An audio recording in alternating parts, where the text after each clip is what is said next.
Thank you. All right, thank you for the applause. Good morning, everyone. Thank you for having us. Actually, we are a team from Focus on the Family Indonesia. So, if you ever heard about Focus on the Family Global, the center will be in Colorado. And here in Indonesia, we have representatives, and me and my teams are here on the behalf of Focus on the Family Indonesia. And as I'm being introduced, my name is Pinkan Margaretha. On daily basis, I'm a psychologist and also a lecturer in Krida Wacana University, if some of you ever heard, maybe. It is in the West Jakarta, near with Central Park and mall over there. So, you know Central Park, right? So allow me to more like 45 minutes or 50 minutes sharing what I already prepared about our topic today, about Z generation, Alpha generation, and how we as teachers, educators, and also I'm informed that some parents are joining us. So how we can understand them and how we can connect with them, how we can express our love with them in education, but then still prepare them for the future. Because if we realize, whoever feel that sometimes we feel so left behind with all the technology advancement. Anybody? Yes. And our student, the Z generation, the Alpha generation, getting better and better compared to us in terms of technology. And sometimes it intimidating us, right? Yes, I have agreement here. But the devotion this morning is very, I hear it from side of the room, and I do agree totally. There is one thing that will never out of date. The humanity, the love, the ethics. It will never out of date. But to deliver that to our younger generation, we need to understand them first. Because without understanding, without empathy, we won't be able to connect with them. So that's how I frame my presentation for you. And I do expect that we have a quite a live conversation in question and answer. Because what I present is principles. But then if we want to go deeper in application, then I'm expecting question from you. You can come up with the case study that you have at your class, or maybe some parents at the Zoom that have issues with the problem, with the children. Let's discuss on the question and answer.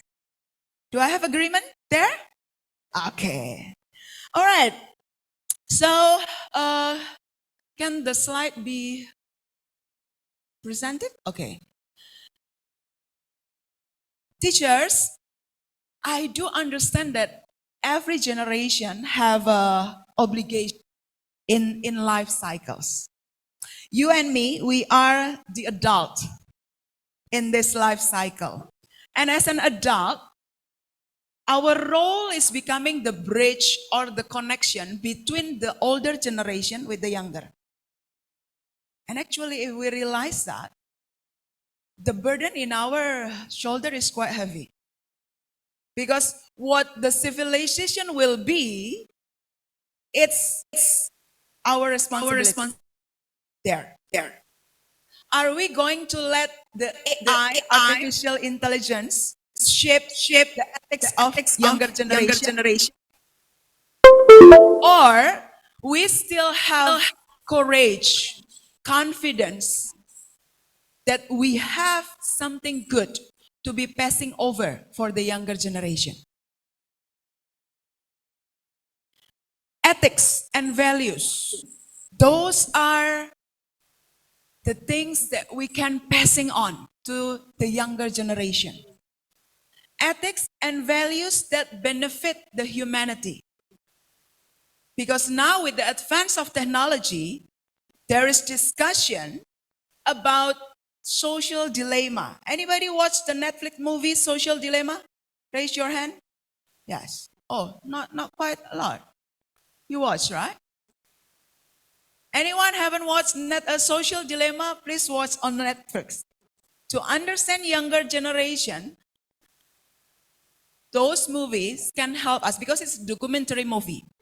It's about ethics on social media.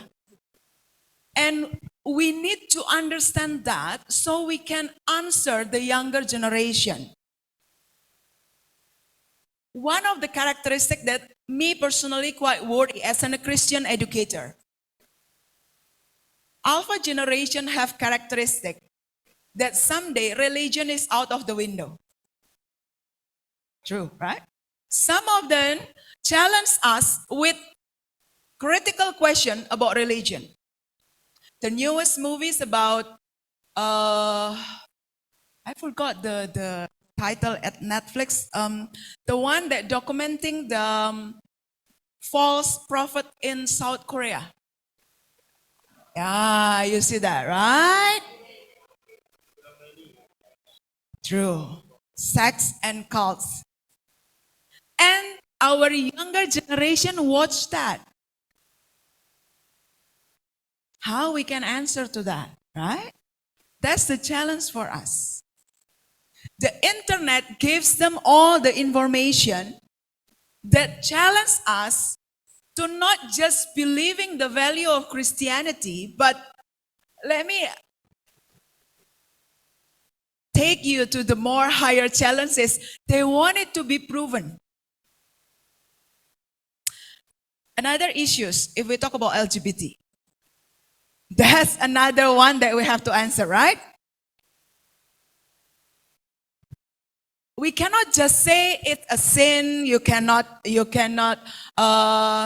that, and if you do that, you are going to burn in the hell. If we do that, then we push them away from the God's love more and more.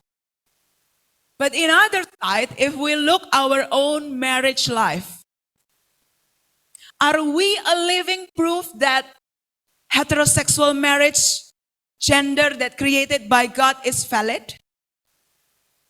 Can we do that? Can we prove to them empirically that God's design of men and women and marriage and family bring happiness?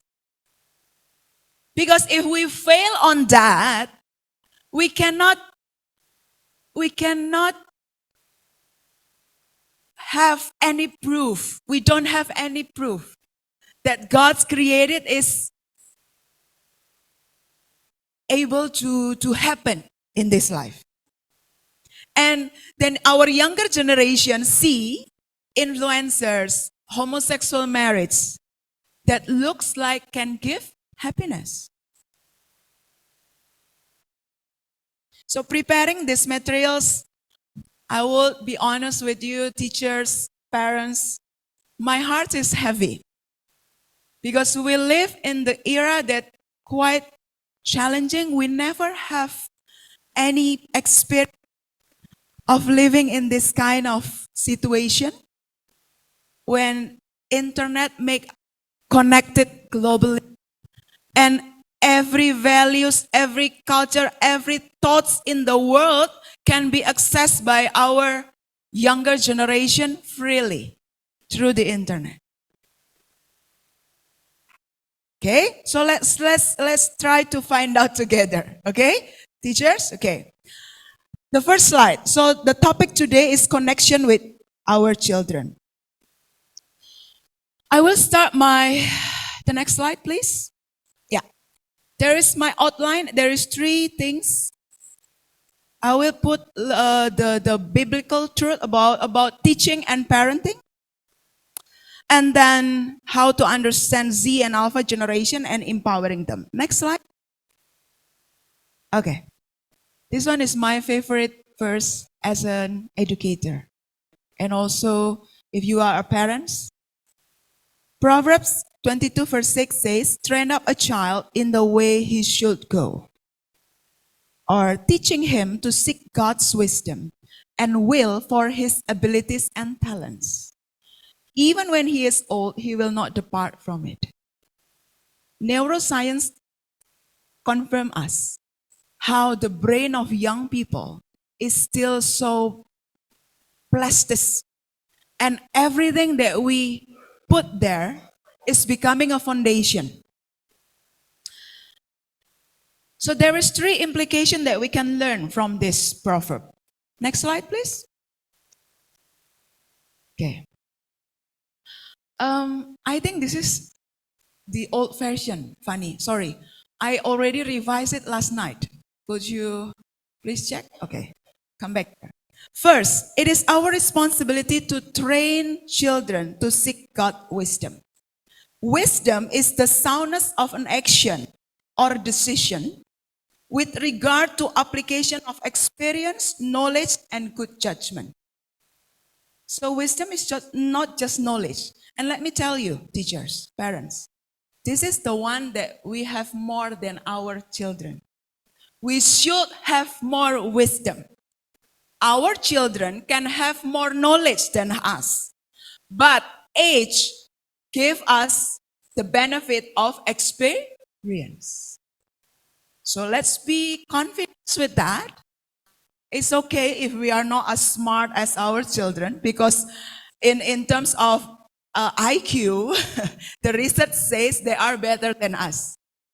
But in terms of emotional quotient, we should and we must better than them.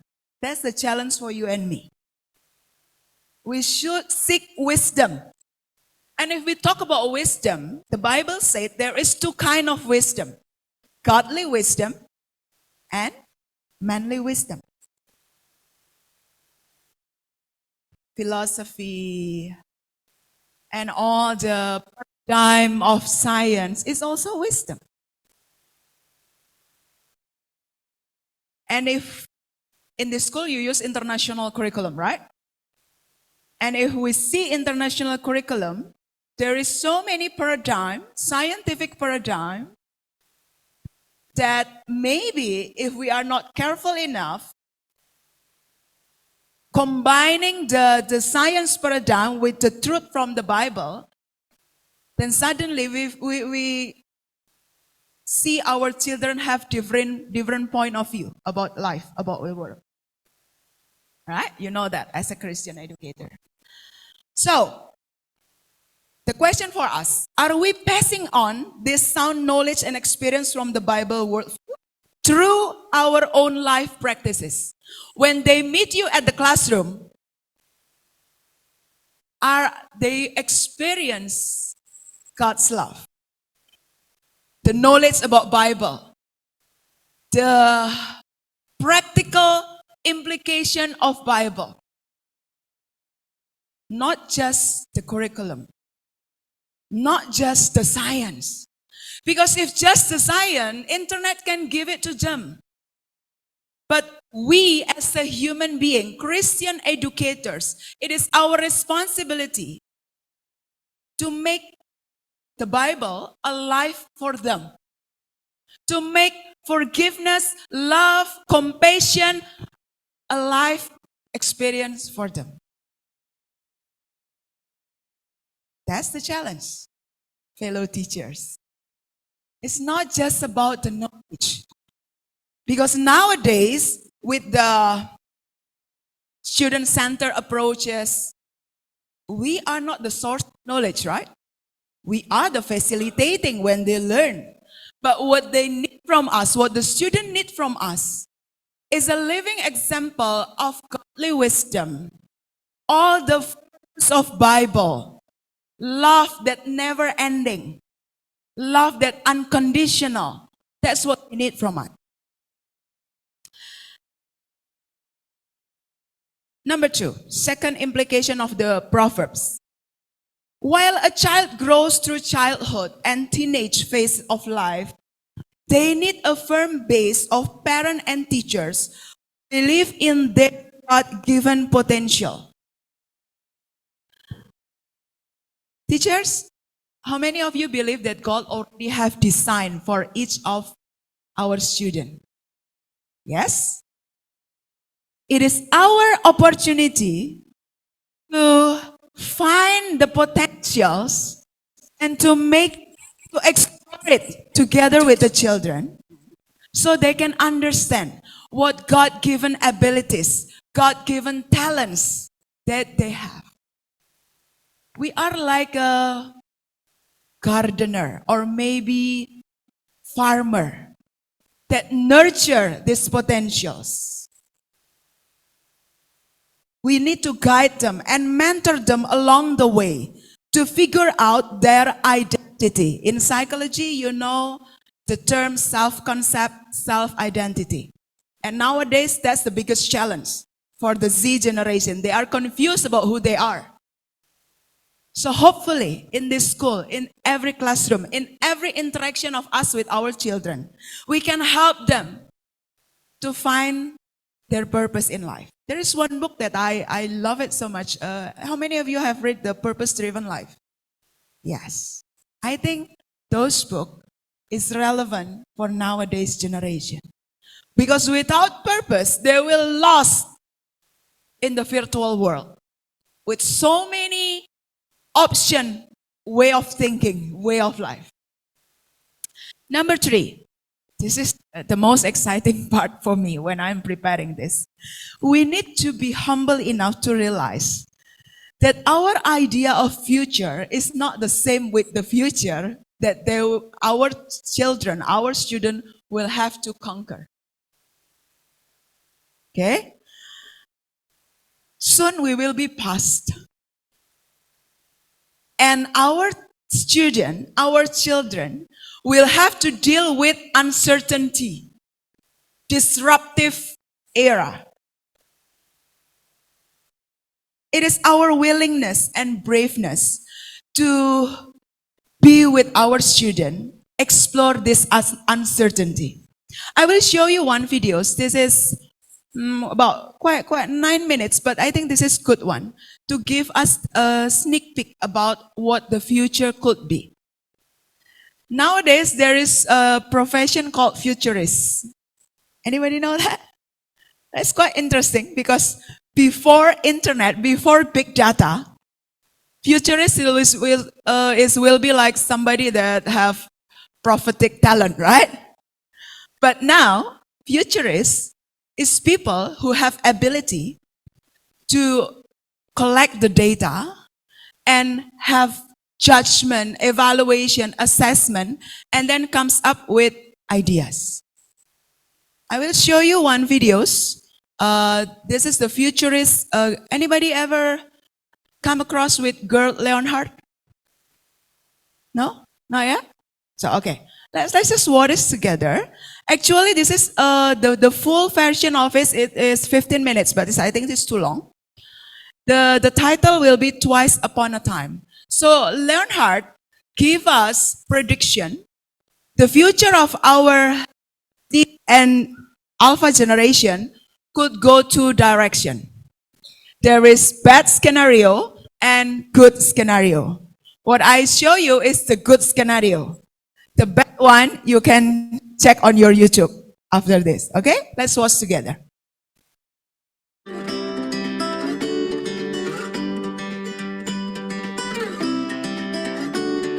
My name is Gerd Leonhardt and I am a futurist. Well, I think it matters a lot how we think about the future because as we see the future, so we act, and as we act, so we become. In the words of American futurist Barbara Hubbard. Indeed, I believe that our attitude contains our future. It is 2030 and things are looking up. Instead of a turn towards climate Armageddon and techno-tyranny, we took the road towards the good future, towards more holistic and sustainable economics and global collaboration on the issues that matter most for our survival, such as energy, food, water, and health. Awareness, resilience, ingenuity, and innovation are the order of the day. Supercomputing, fast global connectivity such as 7G, augmented reality, open virtual work platforms, and machine intelligence governed by ethics have together unlocked an Aladdin's cave of possibilities. An increasing number of people from all walks of life around the globe are involved in profitable economic activity. And we are witnessing a renaissance of human-only occupations, such as counseling, teaching, and caretaking.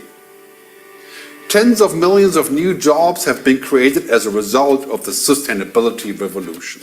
All layers of business and industry, from utilities and banks to manufacturers and technology, are becoming connected ecosystems of services and experiences, transforming our lives. Human agency, ingenuity, imagination, and creativity are more important than ever before. Our algorithms have empowered, not enslaved us, and humans are being kept firmly in the loop everywhere. Humanity first is the leading paradigm of technology. Ethics and AI have dovetailed to underpin a new economic logic that is respectful of human limitations, transparent, equitable, and balanced. As technology is being tempered with purpose, ethics, and values, we are witnessing the reboot of social media as a human rather than a data-centric business. Algorithms are everywhere, but they no longer mindlessly run the show. Humans are back in the loop, and consciousness is starting to beat convenience. Humans in 2030 are empowered by technology, not threatened or substituted by it. After peace returned to Europe in 2023, the tough lessons we learned from that crisis fueled a rebirth of geopolitics and global collaboration across the board in civil society, trade, science, and technology. At the same time, a rejuvenation of democracy is driving big changes in policy making. A global ministry for the future has been established in Zurich, Switzerland, and it is now starting to influence many key decisions on humanity's future. Our planetary resources are no longer taken for granted. Strong and binding international agreements have forced nations to act on climate change, swiftly and jointly. Kim Stanley Robinson's 2020 carbon coin idea is becoming a reality. Those that have polluted in the past are now paying those that haven't yet, paying them not to do the same, to leave the carbon in the ground. Global temperature increases have been slowed down and carbon emissions have been dramatically slashed. Nobody can afford to be a pariah in this new world. Investing in fossil fuels is now akin to a criminal activity. The green economy has taken off, and that old synchronicity between profit and planetary destruction is history. Finally, it costs less and pays more to think and act green. Green is not only the new digital, but sustainable is quickly becoming the new profitable as stock markets around the world move towards long-term thinking and the 4 Ps: people, planet, purpose, and prosperity. 30% of all land will soon be reserved for nature, and rewilding our world is on top of the agenda. E.O. Wilson would have loved it. Nuclear fusion is evolving in leaps and bounds, promising energy abundance within a decade, and jump-starting our space exploration plans. We will indeed become a multi-planet species before the end of the century. The food and agriculture revolution is in full swing as we explore new possibilities of feeding 9 billion people. Cultured meat, organic farming, both in vertical systems as well as in the fields, and the global rise of vegetarianism are promising to solve our food shortages while helping to heal the planet. Electric vehicles and shared mobility have done much to reduce global pollution, and traffic jams in overcrowded cities are soon to be a thing of the past. Gasoline thinking has been replaced by ecosystem innovation. Battery technologies have leaped. Lithium is an old hat, and cars can travel 1,000 miles on a single charge.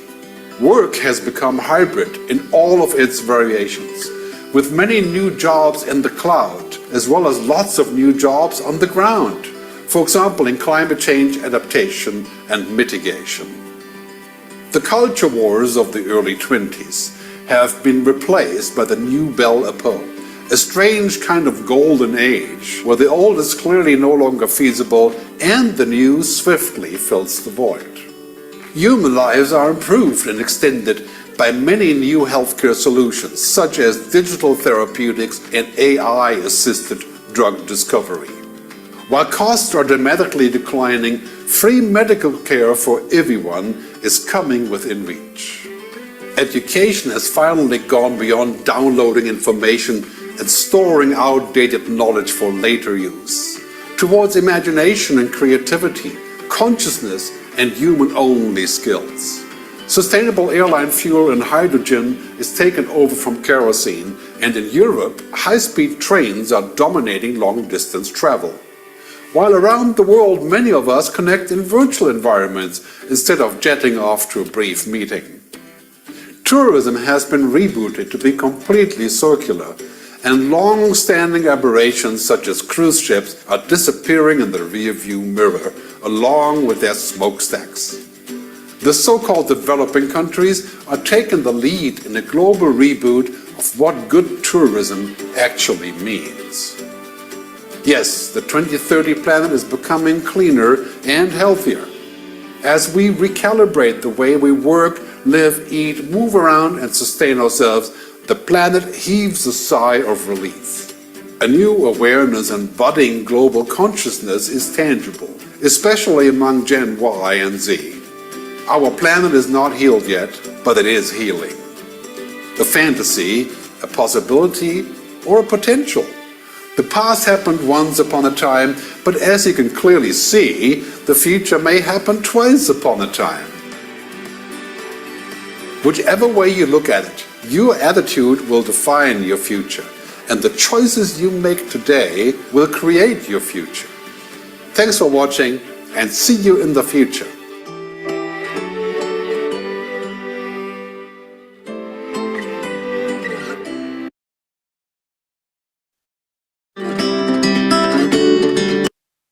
Leonhard have quite a lot of YouTube videos if you want to explore and digging. Because all the videos of future prediction is based on data that says the different things that we don't have before. The big data make it possible to make prediction about the future. Seeing this in my mind is our part as an adult in the Z and Alpha generation. Our part will be, are we able to passing ethics and humanity in them so they can make a sound decision to use technology not to destroy humanity, but using technology to recreate the life earth if God not coming yet. That's the scenario, okay? We never know when God's coming second time, but if the world still exists, humanity still exists, it is our responsibility to make sure our younger generation not misuse the technology. That's in us. So if someday in 2030, we see the world degrade, the climate change is getting worse, like the last 2 weeks is quite very hot, right? This is our responsibility to make sure every time we teach science, STEM in our class, it's not just for the grade or for passing the exam. But we need to make them, our student, thinking about what can I do with this knowledge? What is the humanity problems that can be solved if I learn this? Teachers, you aware with the SDGs? 70 SDGs, Sustainable Development Goals? Yes, of course. We need to make this SDGs as the purpose of our student learning something. The time when knowledge is just for grade is already passing by.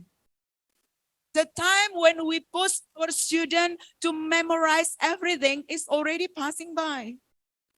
This is the time we as a teacher and educators can make our children learning because they want to solve the problems of humanity. They exciting with learning technology and STEM to build ethics and humanity. If you see the videos, technology will make us more able to help people with disabilities.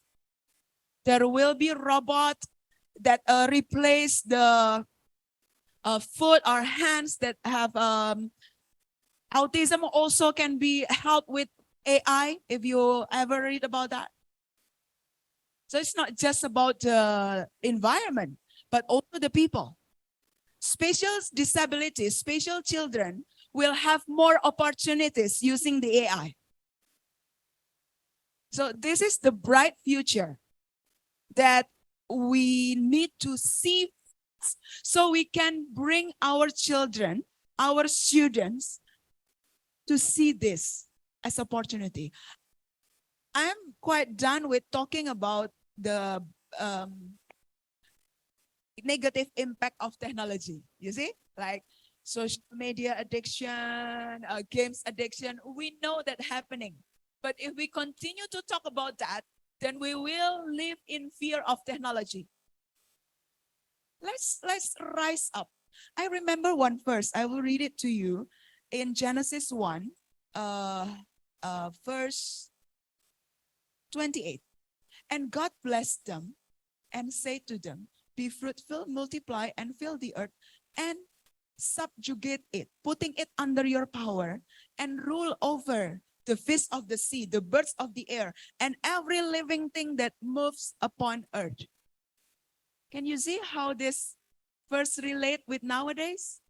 With technology, humanity will be able to be responsible with the planets.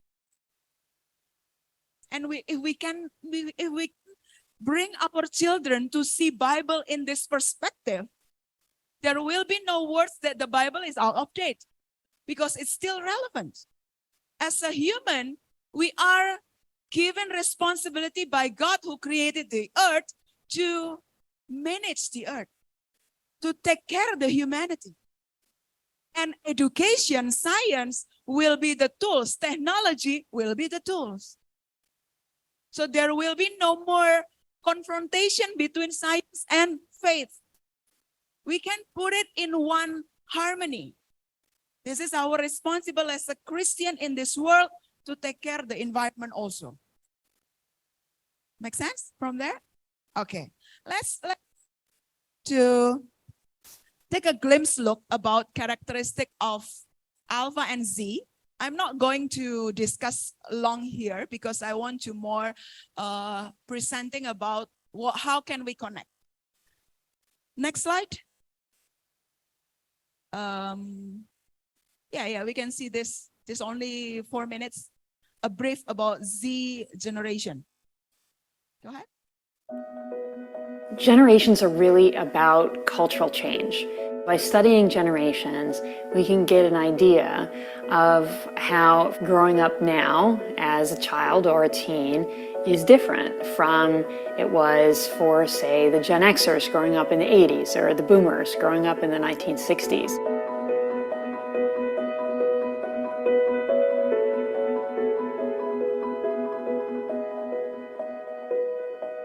Looking specifically at numbers, we define Gen Z as those born between 1995 and 2012. 1995 just happens to be the year the internet was commercialized, so that also captures the generation of people who were born after the internet existed, who don't know a world without the internet.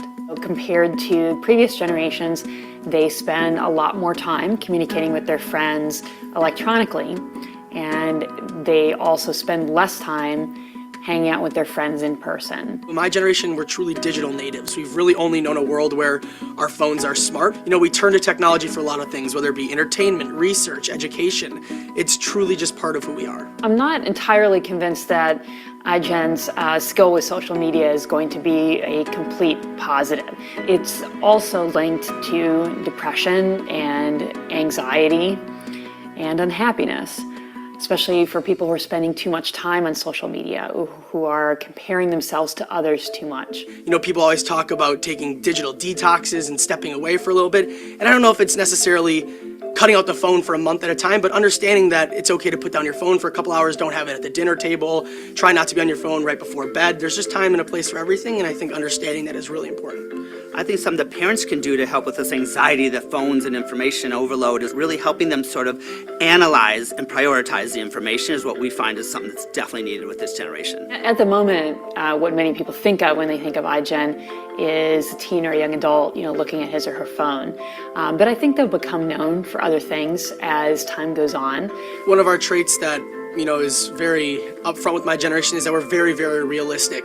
At a young age, we were thrown into a world that you could say wasn't the prettiest. We grew up amongst the 2009 recession after 9/11, and our parents didn't tell us we could necessarily be whatever we wanted. They told us that it's a hard world out there, you're gonna have to work your butt off, and if you're not willing to, there's plenty of others that will. Gen Z entering the workforce, it's going to be a lot of change. For Gen Z, if I can log on and log in, I'm at work. So I think the physical office is really going to be challenged. Another thing that we know about this generation they're really going to challenge is the pace at which things get done. And everyone talks about work-life balance. I got my work and my life, and work's from 9 to 5, and then your life, and how do we balance the two? What I love about Gen Z is they just don't think it works, and it really hasn't worked. What they go for is work-life blend, where work and life are 7 days a week, 24 hours a day. By spring of their senior year, iGen teens are less likely, compared to previous generations, to have their driver's license, to work at a paid job, to go out on dates, to drink alcohol. And we've already seen this with millennials in young adulthood, taking longer to settle into careers, to marry, to have children, and so on. So the whole developmental trajectory is slowed down. Gen Z is by far the most diverse generation ever, and we're also the most interconnected around the globe. And part of the reason is, now with our generation, when something happens, the entire world finds out immediately through social media, through hashtags. We're always connected to each other, so we feel as though whether it happened in the same building or 1,000 miles away, it is immediately affecting us because we hear about it, and so we feel obligated to help and be a part of the situation, whether it's positive or negative. They are also the one that values equality the most, whether we're talking about race or gender or sexual orientation or transgender issues. They're really much more open and focused on equality. We really do not fear failure. So whether it be through political activation or entering new workplace or trying new things, we're willing to try something and fail. And this is going to have a great impact on the other generations. For the rest of us who have been so cautious, that's going to really rub off to get us to step outside our box and maybe try some new things. Yeah. The challenge will be for us. We are the generation that raised not to fail. Right? Realizing or not, we are fear of failure. But the Z generation, they're willing to explore, experimenting, and then learn from the failure.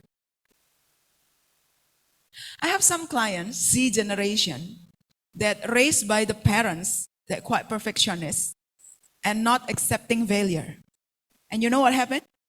In the age of 27, after they come work, after they work, and they experience failure for the first time, they crash with depression. Nowadays, the highest mental health issues is anxiety and depression all over the world. that's the number one reported. So let's just a brief look for the conclusion of Gen Z and Gen Alpha. Next slide, please. Yes. So if we just, there is so many articles about this. I will not go dig on that because I know you can, but if we find some principles. Z generation is digital integrators, are not really digital native. Digital natives will be the Alpha generation.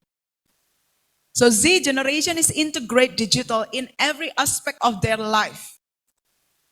They sleep with their phone, they eat with their phone, they take picture with their phone, everything, right? And Z generation is, we need to prepare them becoming global citizen. I think in international school like ICTUS, you're already doing that. In my university, that's a challenge. Because Indonesian children, they have inferiority about language. Yeah, you know that, right?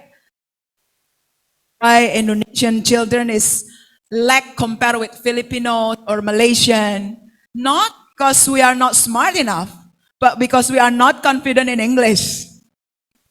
The irony will be we learn English since elementary. But because the English teaching is conducting us to not making mistake in writing and grammar, we never truly giving opportunities to speak. Right? Some of you Indonesian people, the older generation, we know that. It's not because we are not smart enough, but because we are not giving the opportunity to make mistake in speaking English. And perhaps because we are too long under the colony of Netherlands. So every time we see like you, we still call like bule, and then we you know bule, right? And then we go, no, I don't want to speak with them. That's one of my issues in national university. I think international school, quite different situation. Yeah? Socially extensively connected. This one is have a benefit, but also have a downside. They are too connected to each other. And this is causing them having such an unrealistic social comparison.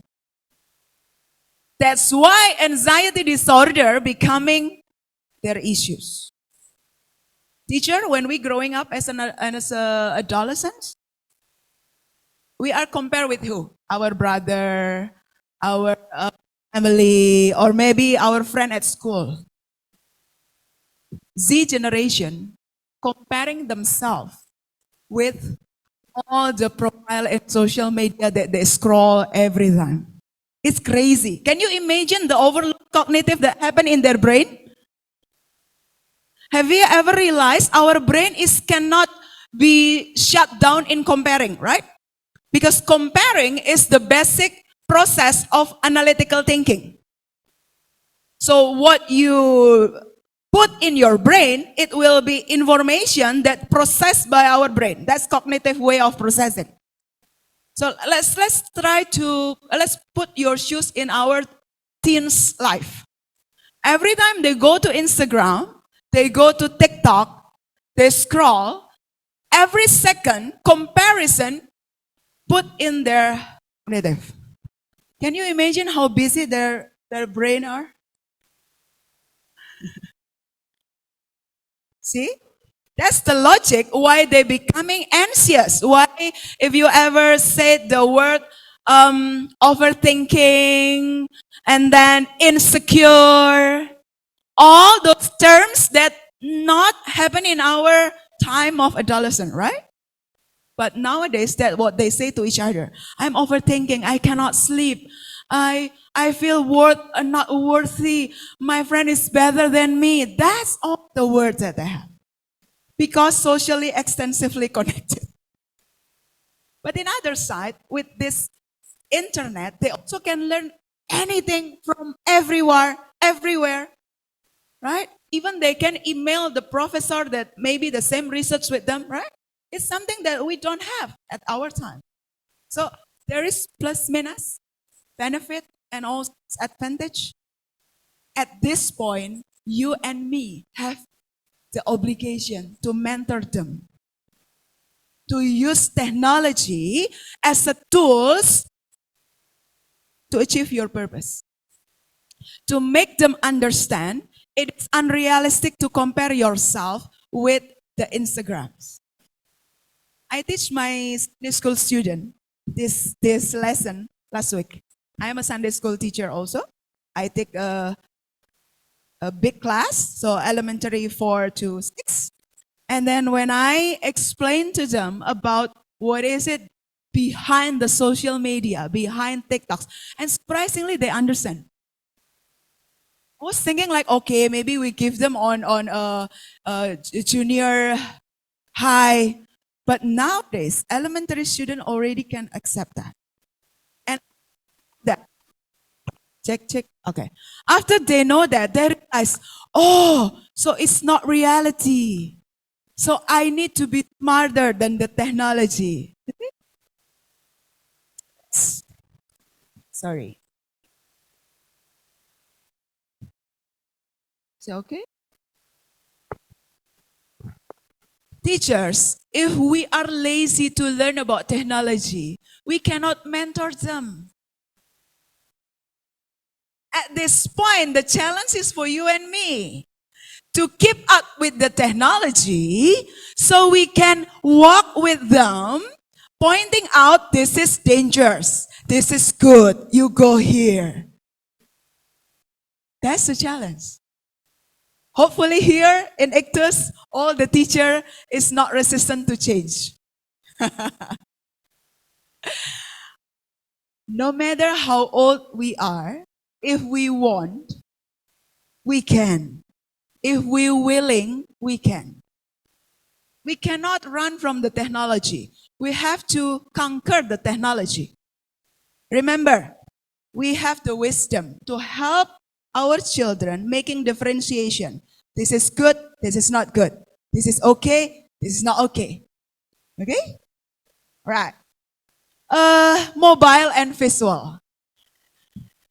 I'm doing quite a lot of assessment in psychology for high school children. And we as a psychologist, sometimes we discuss, we see a trend, different trend. Our generation is more prone to data, words and numbers. Nowadays, Z generation, when they have a psychological test, they achieve very good score in visual. That's the trend is clear. That's why nowadays, because since early childhood, they are stimulated by what? Videos, right? Visual, picture, as books, right? So the situation of generation will make a difference outcome. That's why I'm doing this lecturing with you. But if my teams go to teenagers to give session, this will not work. They will not listen. We already lose them at the 15 minutes. You still able to hear my explanation using language, using words. Younger student, no. You will lose them. Their span attention is very short. You have to be very creative. You have to use so many modalities, visual activities, and everything, kinesthetic, and everything. We learned that. Okay? So is that a challenge for us? Yes. Because we are quite comfort with this, right? Lecturing, listening, we quite comfort with this. But then when we go to our class, hopefully this understanding will give us motivation to come out from our comfort zone as an educator. We cannot use the idea of, I'm okay using this to learn, so my student will be okay also. Cannot. We need to use their shoes and creating the learning process that facilitating their need. So that's our sacrifice. Next slide. Alpha generation, I just, for a slide, this is more challenging. Any of you elementary school teachers? Can you raise your hand? Ah, right here. You meet with the Alpha generation. They are digital natives. They are tech savvy. For them, artificial intelligence is reality because they ask things to Google. They talk with Siri, ChatGPT. They use that. You use that. Me use that also. I'm doing my PhD and I'm also using some AI to help me to track the research about my topics. That's not available before. But now there is. But this is the challenge. Because of the creativity, stimulation, usually the alpha generation will tend to break free. Elementary teacher, they will question why, right? Why you told me to do that? And if our generation see that as a rebellion, then we lost the connection. If we tell something to them and they say, why teacher, why should I do that? Don't take that as a rebellion. They want to know why they have to do that. And we need to be able to answer. How if we don't have the answer? Then it's okay, just be honest. Okay, now teacher don't have the answer, but we will find out together. Okay? Now, AI will help us. Technology will help us. Those humble heart, willingness to admit that we don't know, and we okay with that, but we will find out together. Those kind of attitude that make us still connected with them. The number 3 is quite challenging. Alpha generation will be prone to personalized learning. They want to learn in their own way.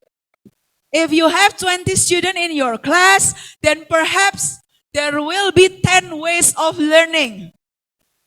Each child differently. Right? Elementary teacher, that's challenge. Me as a lecturer, I always give respect for elementary teachers and also early childhood teachers. It is easier to teach at the university compared with elementary. True. Because we deal with adult. You guys deal with a child. My dream that someday in Indonesia, early childhood teacher will be the best people. If you know in Indonesia, early childhood educator sometimes is not qualified because the salary is also very low, right? And if we see Finlandia and everything, they put master degree in early childhood education. They put senior and best people, elementary and early childhood. Because it's easier to teach adult. It's harder to teach the lower level. Alpha generation using social media as dominant mode of interaction. And this is getting worse than the Z generation. So what is the impact? Next slide, please. Okay, 10 more minutes. Teachers, this is our challenges. Number 1, mental health issues. Anybody counselor here? Psychologist? Yes, we will have a lot of pile of cases. During the pandemic, psychologist is the one who are not losing clients. We are the ones still working during pandemic. We do the Zoom clients. And in Leonhard video, if you notice, the profession that will last longer is psychologists, psychiatrists, teachers, not yet being able to replace by AI. So we are safe. As long as we have the educator's heart, not just knowledge sources, because we will never win from the AI in terms of knowledge. But what the student need to see us, to interact with us, is us as a human that have love, have warmth, that can be with them when they are crying, that can give them comfort. That's what they need. Us as a human, not just the source of knowledge. So this is a challenge for us because sometimes as an educator, we are tired of interaction with other people, right? Anybody feel that? Any introvert here? Every time you, after class, you feel so exhausted? Yes, right? Yes. It feels like your student drawn or your mental energy. Yeah. That's the irony. Usually people that take teacher as a profession have certain part of introverted because we love to learn. But in the same time, you have you have to put yourself there as a human with your children. That's a challenge. That's a challenge. So how we connect? So first, mental health issue. I think you already read that. Anxiety, depression, suicidal thought, loneliness. This is quite irony, right? They are very connected in social media, but they feel lonely because the relationship is not real. Self-diagnose. This is the part my fellow psychologists will agree with this. Several times teenage students come to me and say, ma'am, I think I have a bipolar disorder. Okay. I think I have, they already come to me with diagnosis because they Google it. They put a question to Google. If I feel sad all day, then the Google will comes with a diagnosis. Number two, the challenge, build a meaningful relationship. Teachers, parents, we realize that the statistic of marriage dysfunction is also rising up, even in Indonesia. The last time I checked, America is getting 50%. So every 10 marriage that you attend, 5 of them will end with divorce. In Indonesia, last time I checked, it's like 12%. So if you attending 10 marriage, 1 or 2 will end with divorce. And this is happening to all in Indonesia. It's not just certain religion, but all religion, even Christian. Okay? And what we teacher meet in our class, we meet with a child that come from dysfunctional family. If a child come from dysfunctional family, then we know there will be trust issues. There will be dysfunction of attachment, if you know that term. They will not have secure attachment, but they will have to us with anxious attachment. And this is something that they will bring to their adulthood also. Why nowadays children hard to build good friendship? Do you know the terminology that they use, ghosting in Bahasa? Yes. No, ghosting, yeah? If I make relationship with you, but at certain point I don't like, I ghost you. Bye-bye. Yeah? There are other term, cancel culture. If I like you, I follow you. But if you make mistake, I don't like you, I cancel you from my life. Yeah. That's real. They can cancel people in their life the way they cancel things in gadget. I don't like, I switch, I swipe. But the thing about human, you cannot do that, right? This is our responsibility to give them a role model of healthy interpersonal relationship. At least when they are in our classroom, they can relate with us in a healthy ways. Sometimes our hand is short to make change in family. Yeah, we know that. Nothing really we can do about that. But at least if they have experience with us in our classroom. There is one movie that I like. You familiar with Freedom Writers? Yeah.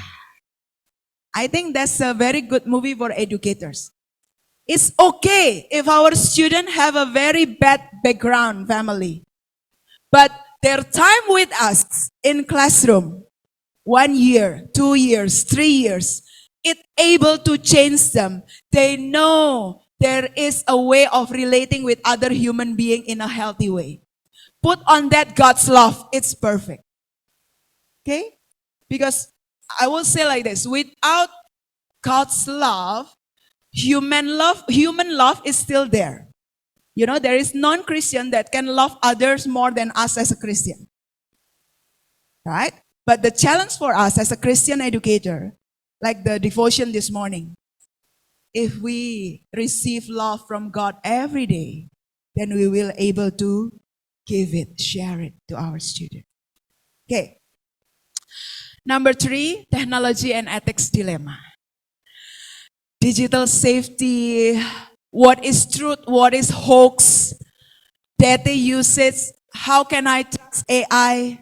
Those all understanding is something that we need to learn. I say we because I'm also learning. We need to learn to make us able to mentor them. Next slide. This is my idea of making connection with the Z and Alpha generation. Only 3 basic. I'm taking this from a quite extensive research of Ryan and Daisy about human motivation. Maybe if you learn psychology, you can Google also. So the theory about human motivation already updated, not just internal, external motivation, but Ryan and Daisy make a quite extensive research, and they conclude 3 basic human needs psychologically. Number 1, human actually need to belong. Or in my word of Christian faith, I would say human need unconditional love. Not brand, not money, not fame. Human need love. There is one longitudinal study from Harvard. Later you can YouTube it, Google it. From the Department of Adulthood from Harvard. They do 4-generation research, longitudinal. So they follow people from 1930 something until these people aging to 80 to 90 years old, just to find an answer from this question. What is actually that make people happy? And you know the answer? Good relationship with another human being. Not fame, not money, not even success, but good relationship with another human being. This research comes up in TEDx if you search it. I think that's very powerful answer for nowadays generation. Love, belonging, unconditional acceptance is the safe house, anchor. Number 1. So if you can give that to your student, that's the deepest need.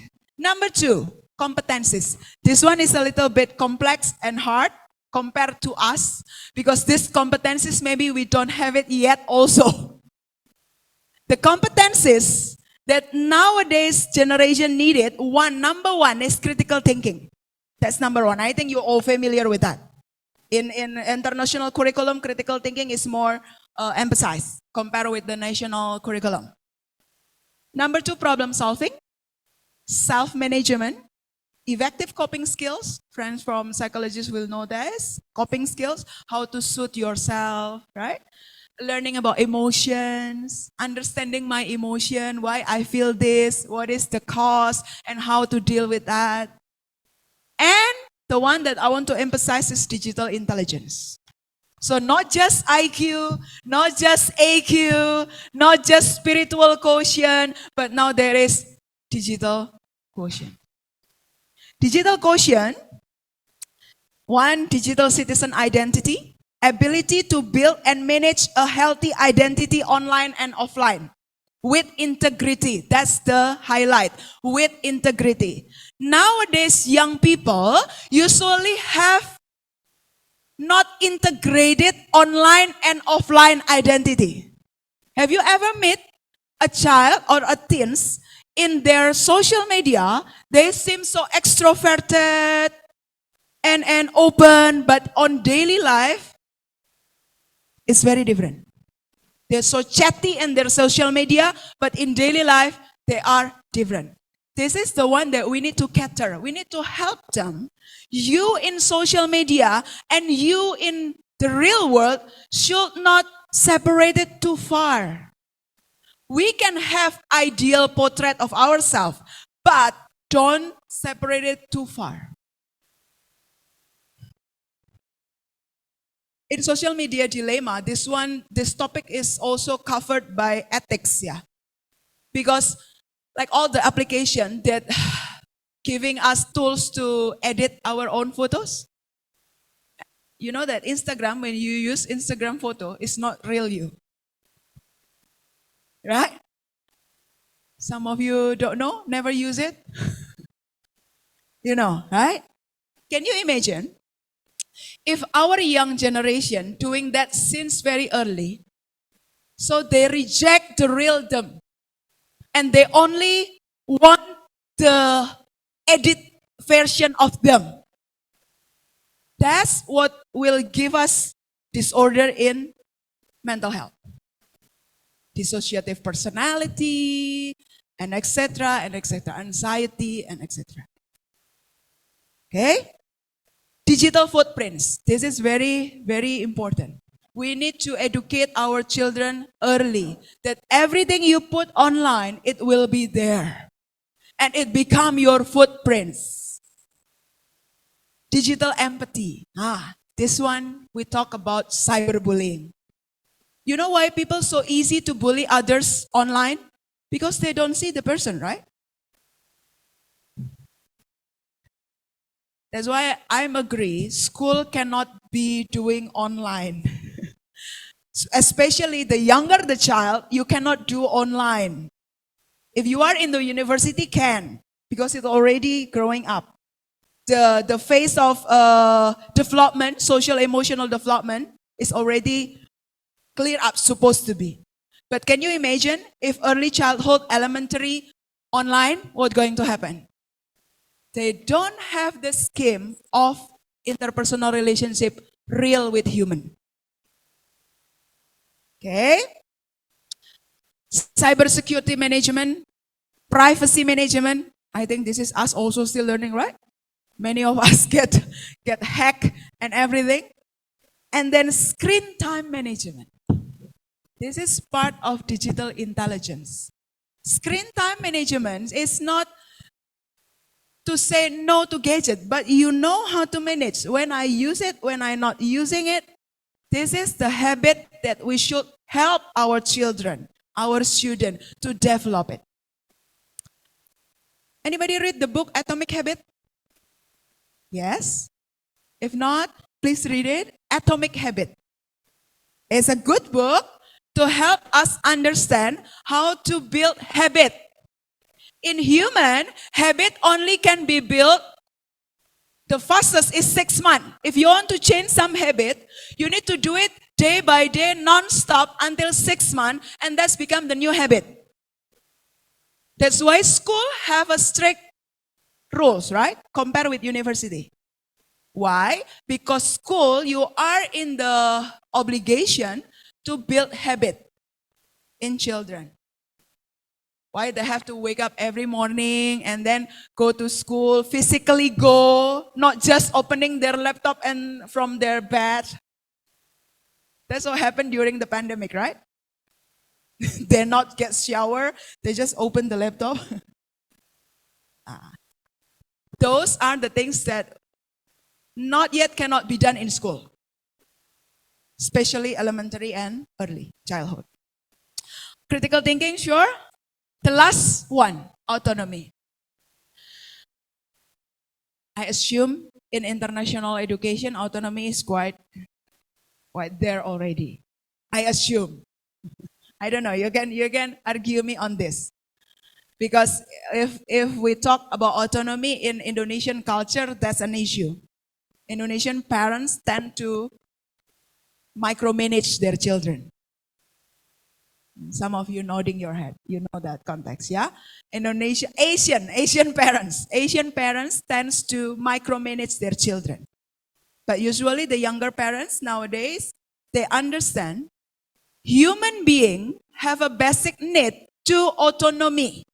They need opportunities to choose, decide, and being responsible with the consequences. So that's one package, yeah? You choose, you decide, but every consequences, you have to deal with that. Sometimes parents give autonomy to choose and decide, but when consequences comes, what the parents do? They interfere, they take over. Yes, don't. They need to learn the consequences. This package, belonging, competencies, and autonomy is the basic need of our psyche, our psychological part.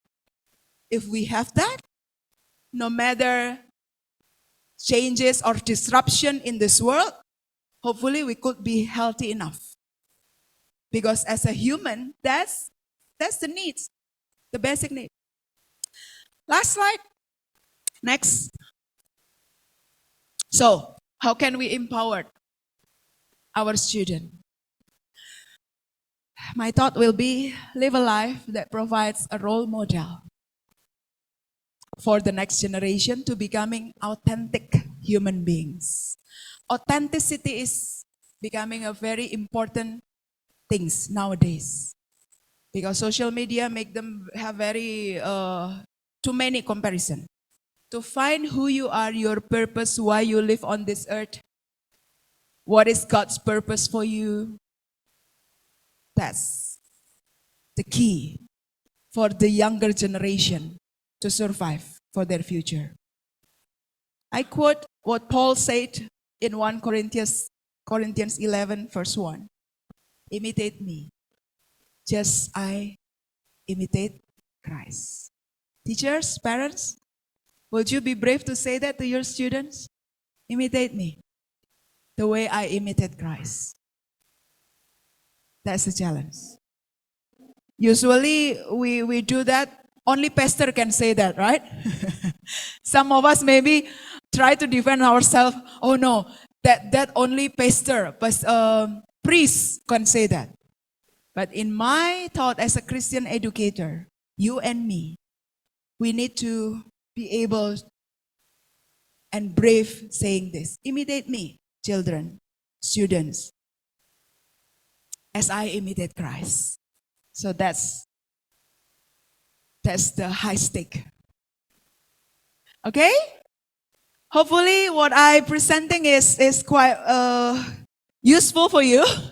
And maybe we can have discussion.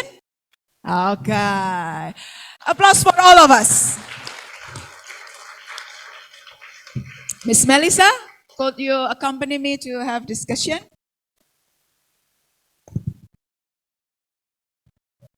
Okay, wow. There was a lot of information to come in, and I hope all of you took a lot of notes. We have a few minutes for a Q&A session now. So if there's a question brewing in your mind, something that was mentioned earlier, now is your chance to ask. Okay? I'll give everyone a few seconds to think, but I'll start maybe with Ibu Wendy. Yeah? Thank you, Miss Cherry.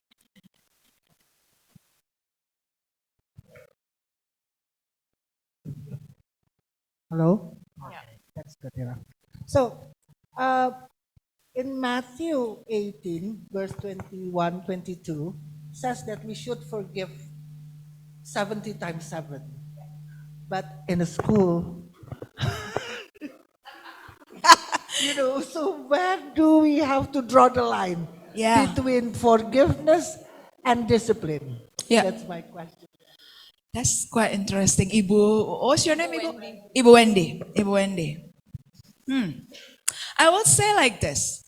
There is we need to make a differentiation between forgiving the person and the consequences of action.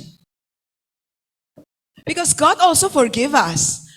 When we do a sin, God forgive us. But the consequences of our choices is still there. So, as a teacher, yes, we forgive the person, but the consequences will still there, and we accompany them to walk on the consequences. We're not abandoning them. We're not leave them alone. You know? That's my answer. Thank you. Yes. I feel like being tested by you, boo. No, just kidding. No. But that's a good question.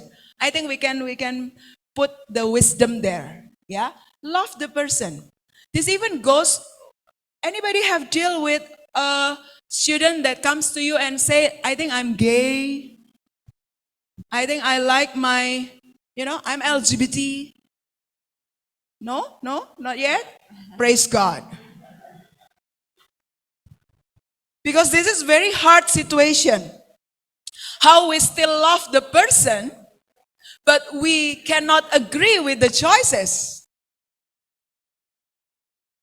I have one client like this. She's born in Europe. Her mom is Indonesian Chinese, already moved to German for a long time. And then she was born there. Her mom is very religious, and her mom come to me, help me to understand my child. And not really child, she was already at the university. So she chose a different gender. So it's not she anymore, but he.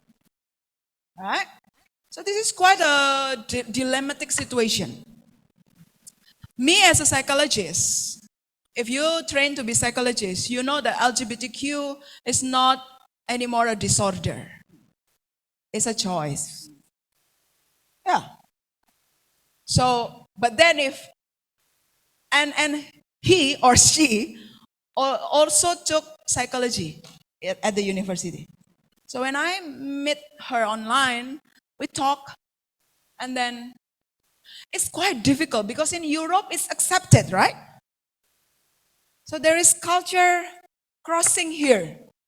And to make the long story short, what I can do to help, I say to her mom, at this point, she has gender dysphoria, if you ever know that terminology.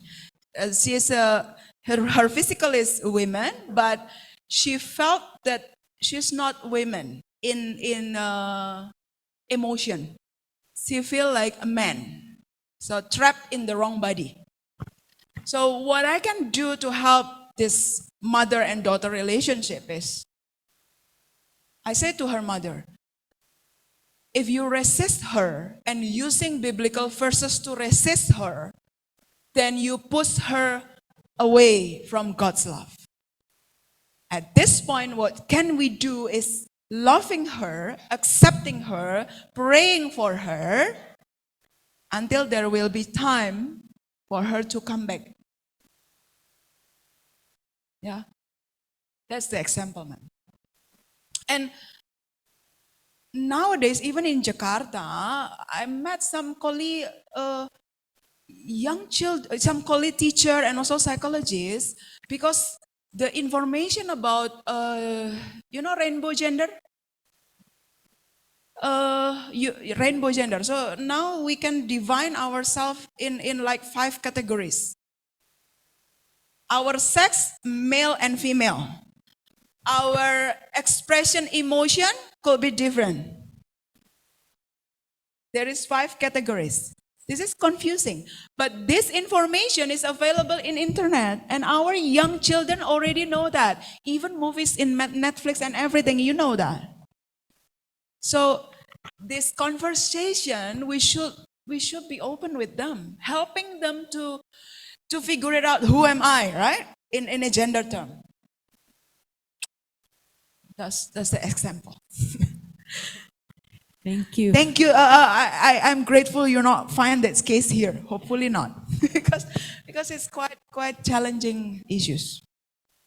Okay, I know Miss Cherry is walking around with a microphone. Was there a teacher at that table who wanted to ask a question? Yay. Yes? Over Okay, there. thank you.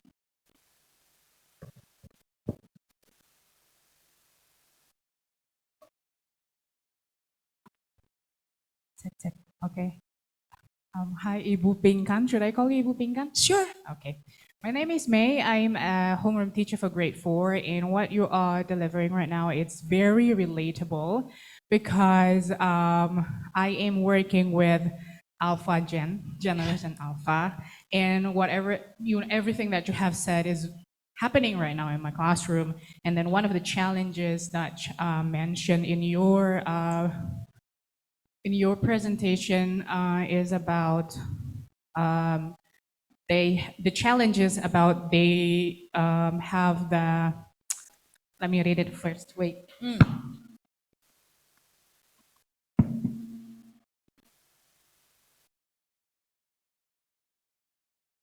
She take a notes.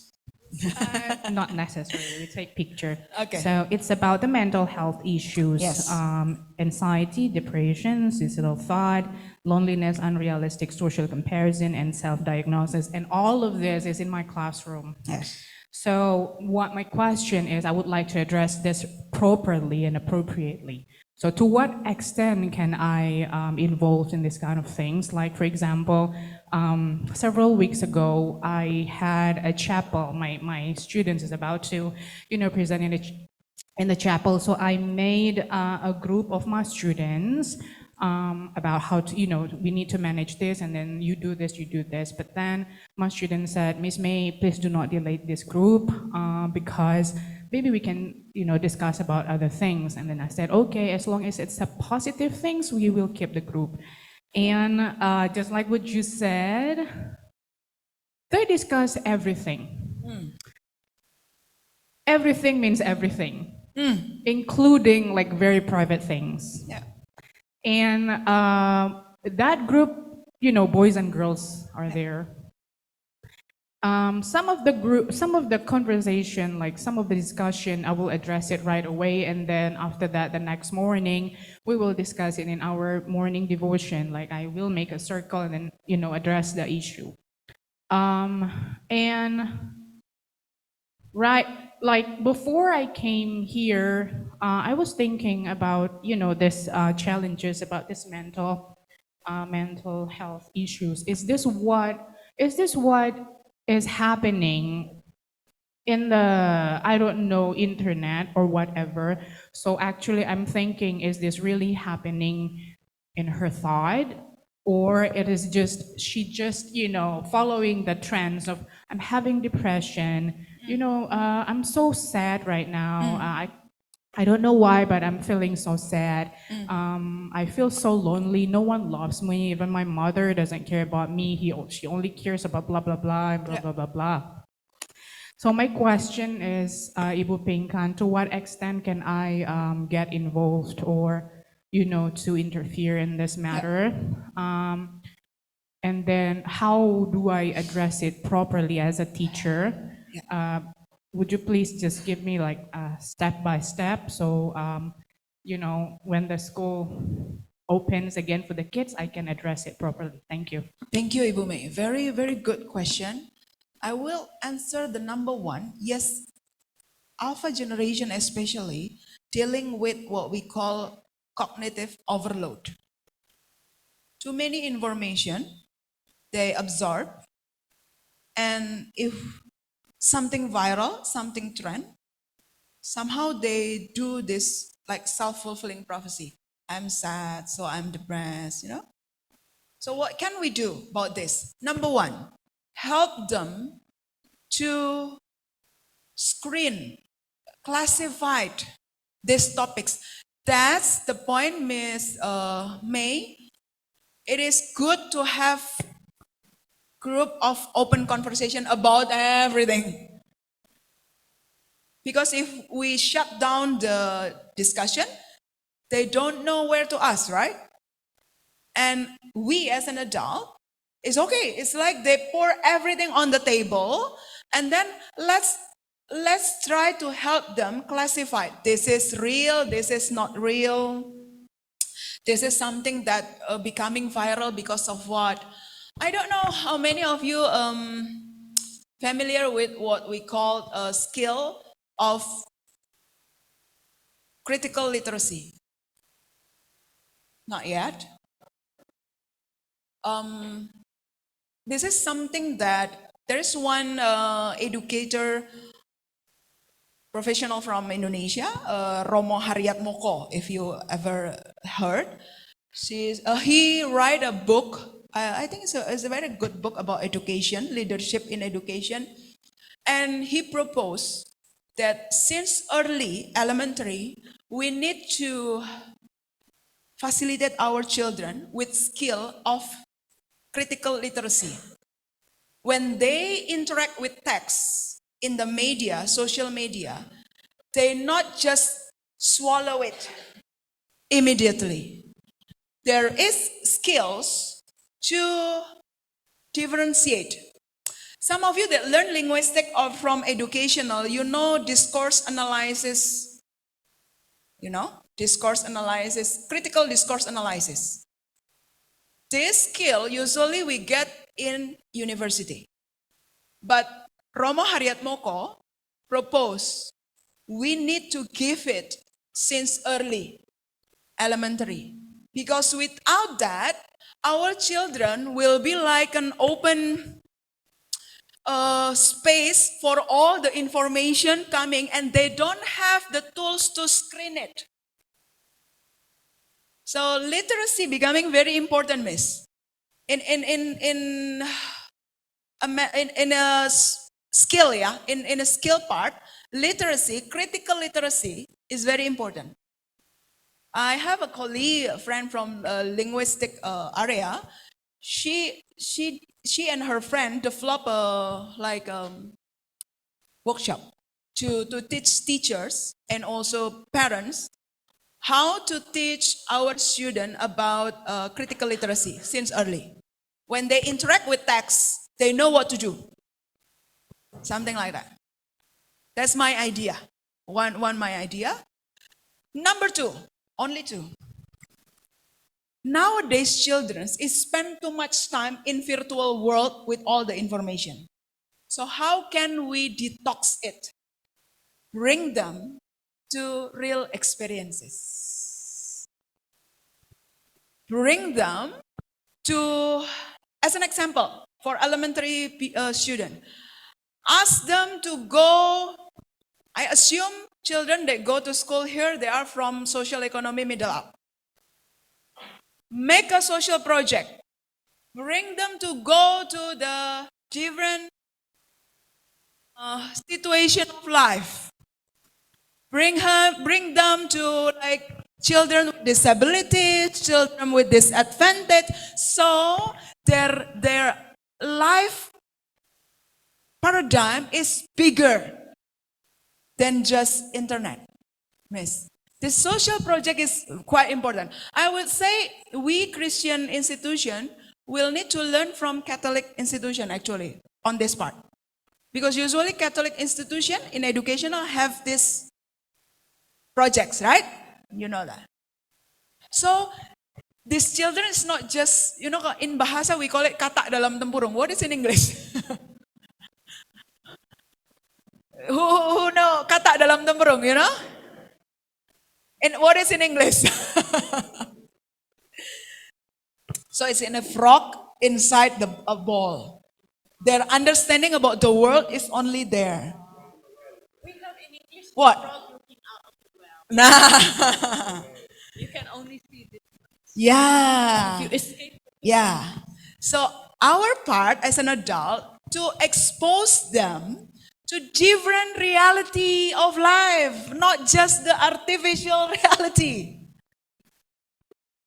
That's why in Indonesia, if you aware with Nadiem new a policy called Merdeka Belajar, the idea is there. The teacher, the lecturer must becoming the leader to take our children in the real life. Take them to deal with the real life, real reality. If they are in Indonesia, ask them to not just see the mall in Jakarta. Ask them to go for a mission trip. If we put it in Christian culture. That's my answer, miss. So bring them to project. They see the world in a more expanding horizon. Not just internet, not just movie, not just your class, social class, but you need to go further. Especially in Indonesia, I think that's one of challenge because our country have so many culture, subculture. We are rich as a country actually, and this is a good living laboratory if we want to talk about humanity. Indonesia have it all. Even scientists from all over the world is interesting in research in Indonesia because we have everything. You want to see poverty, it's there. You want to see people buying a fancy car, it's there. We have it, all of it. So this is your lab, more than just school. Hopefully it's answer you, Miss May. Yeah, thank you. Okay, maybe we have time just for one last question. I think Miss Charo's got a hand. Oh, Miss Mandy too. Okay, we'll try to do two. This is not my question. This is a question from an online parent. Okay. Yes, because we have some parents Yes. as well as our director zooming in. I'd like, this question is, as a parent, how should we convey that our child should respect their friends' choices but doesn't have to follow them? For example, if a friend decides that she wanted to be an atheist, how should we approach this?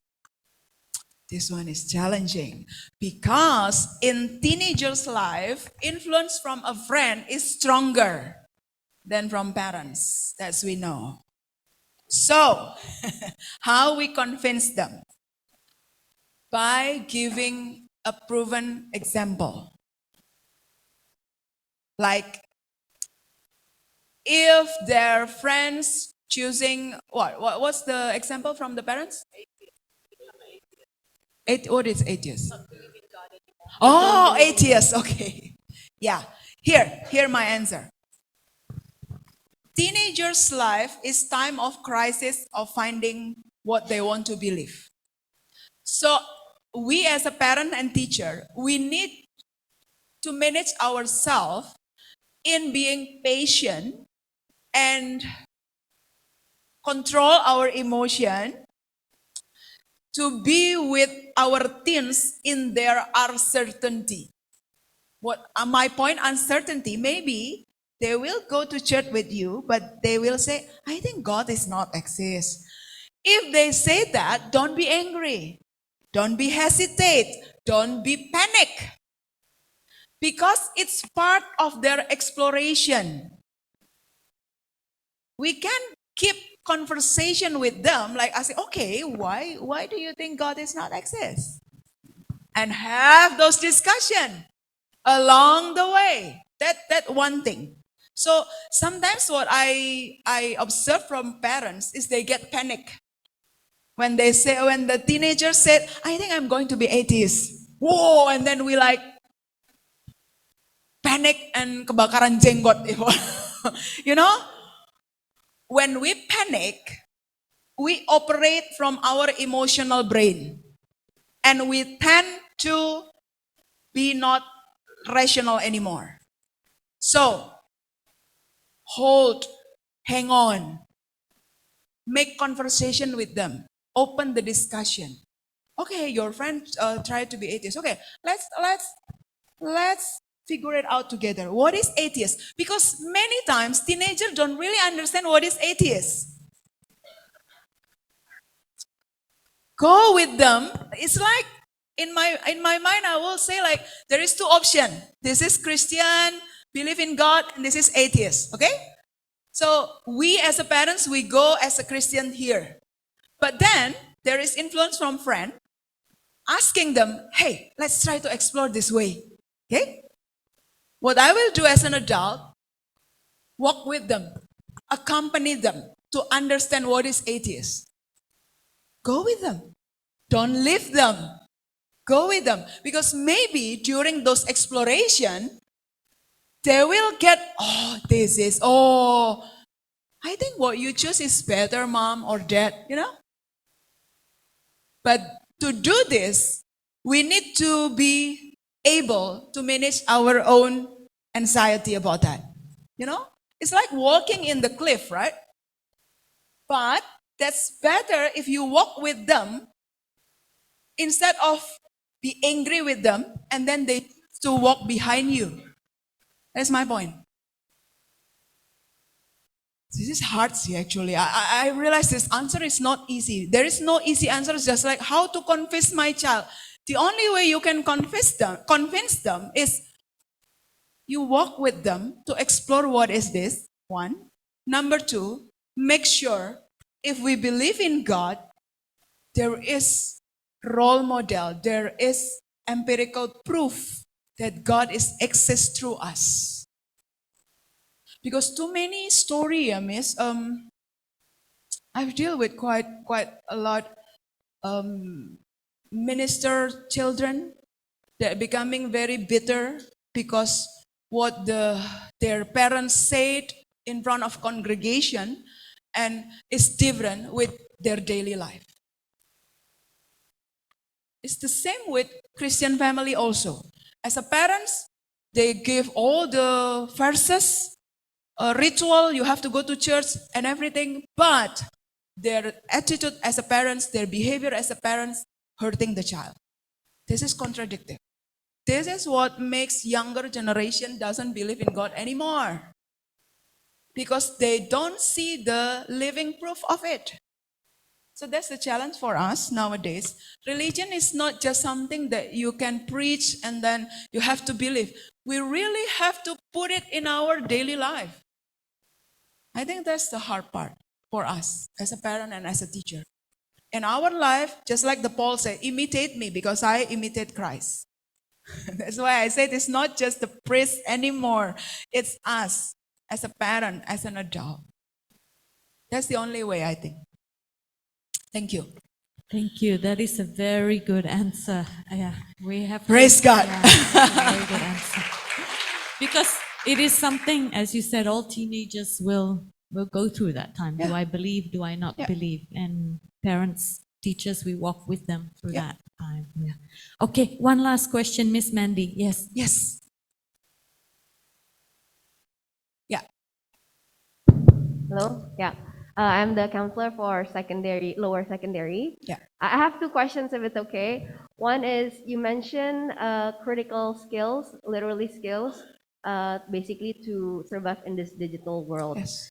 But my question is, do you have any practical suggestions how we can mentor the students to use artificial intelligence? That's one. And then the second one is not related to that. But do you have any words of encouragement for teachers who are burnt out, who deals with the students who are going through the things that we just mentioned? So two Yes. things. Thank you. I'll answer number 2 first, okay? I think that's easier. As a teacher, you need to have your strategy of recycling all those burden. You need to have it. How to suit yourself in a stressful situation. You really need to put it in your life schedule. I give you example myself.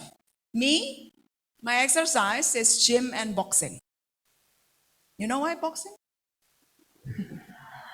Because every time my coach put this pad and I put my punch, I let go all the anger and everything. At first, I do that for losing my weight. I used to be obese. But then, after 1 year, yes, I get losing weight. But then I find out, because I'm a psychologist, I observe myself, I find out, hey, I'm quite happier every time I finish my exercise. Every time I lift my heavy gym things, it's like I prove to myself, if I can lift this, there is no problems of my student and myself that I cannot break through. You know, it's shaped your mentality. So exercise is one thing. There is sport, art. Usually people can use that to release tension. You need to have your mechanism of recycle bin. If you're not, you are burning out. True. You need to explore figuring out, maybe gym and boxing work for me, but maybe not for you. Some of my friends work with yoga, work with planting, taking care of the plants. You need to have that and put it in your life as a scheduled priority. Because if not, there will always be work to do. You need to put it as a priority so you keep your sanity. Okay? That's one. And number two, as an educator, take care of your close relationship. Maybe your husband, maybe your wife, maybe your parents, maybe your child. Do you know every time we go with airplane, the stewardess teach us, if you bring your child and then something happen and the oxygen comes out, who need to put it first? We. Then you help the child. So it is obligation for us to take care of our mental health. Because without that, you cannot be parents, teacher that healthy enough for your child. So I would say that. Find out, figure it out. What make you happy? What make you healthy? And do it regularly. Because that's how you take care of yourself. Okay? Number one, the question will be about practical tips of using AI. I think first, we need to educate our child what is AI. AI, artificial intelligence, is collecting all the data and then see the pattern. They cannot think.